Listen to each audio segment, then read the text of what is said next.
Eurozone is showing some positive signs of improvement finally. New unemployment figures show that the number of jobless in 17 countries that use the euro fell 24,000 last month. It is the first drop since 2011. Now, across the zone, the unemployment rate remained unchanged at a record 12.1%.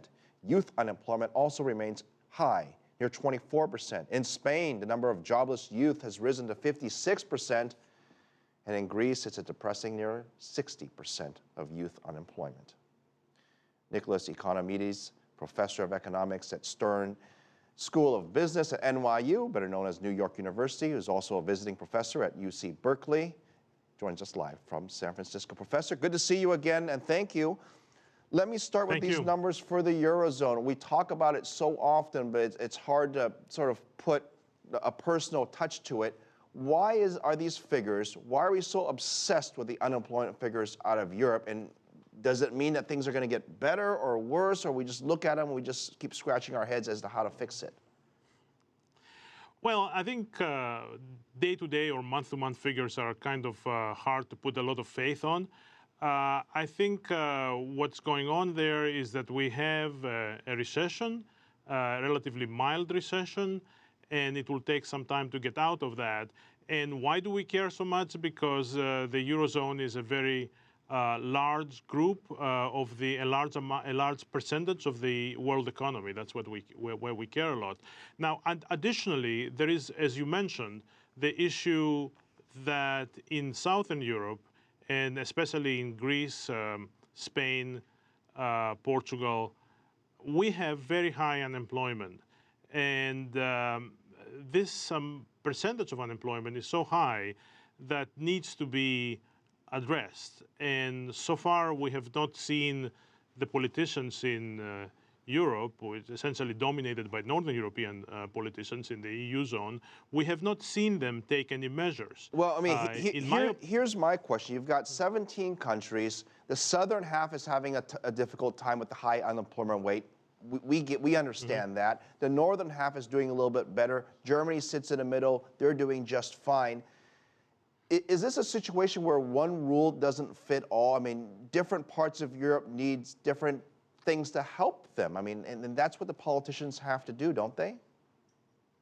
Absolutely. And I think in particular about Greece, they need to institute a new plan to create jobs. The way that the austerity plan has worked this far in Greece is that it shrunk the gross national product, it shrunk the economy, it created a lot of unemployment. All these things were necessary, but at this point, given this very, very high unemployment, the European Union has to set up some money aside to help Greece, Spain, and Portugal create jobs.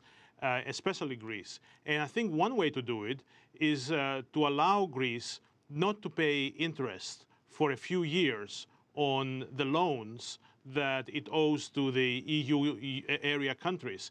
And this interest is about 5 to 6 billion a year. So if Greece doesn't pay for 3 years and then pays later, Professor, I also want to get to a couple more countries here. Professor, I want to ask you about what's happening in two of the countries that used to be in the news, but they haven't been in the news of late. Tell me about what's happening in Italy, France, and of course, we want to know what's going on in Germany as well. Well, Italy has a political crisis, so it's not clear how it's going to come out of that. In France, things are so-and-so. They're not doing that great, but they're not doing terribly. The real attention has to be paid in Southern European countries and to get them out of the crisis. That's what I think. The jobs issue in Southern Europe, when we talked about it in the newsroom the other day, it sparked a bit of a discussion because some say that the youth are basically lazy, so they don't want to work. That's why they're unemployed. Others say that there aren't the right jobs for the youth, so therefore they can't be employed. Is the truth somewhere in the middle? Well, I think more of the truth is on the second part. They're not the appropriate jobs. They don't match the skills with there's no match between the skills and the jobs. The amount of hours that the average Greek works is actually higher than the amount of hours that the average German works. But that doesn't really solve the problem. If you don't have the right jobs in the right place, you will have a migration of labor or unemployment. So both of these things are happening. There are Greeks who go and live and work in the European area outside Greece. And then you have a very big unemployment. But at the same time, there is a way to increase employment, as I was saying a minute ago, by setting aside interest, not paying interest for a few years, taking this money and put them in specific investments that will create employment, especially employment of unskilled labor. Now, when it gets down to skilled labor, that's a harder problem to solve. It's a harder problem to solve the unemployment of skilled labor within Greece, or within Spain or within Portugal. So this problem is not going to be solved quickly, but we will be able, through the program that I outlined before, to go from 25% unemployment to 12% unemployment. We will not be able to go to 5 or 6 because then we need some very specialized structural changes in the economy, which haven't happened yet. I apologize, we're out of time, but I want to thank you for your time, Professor Economides.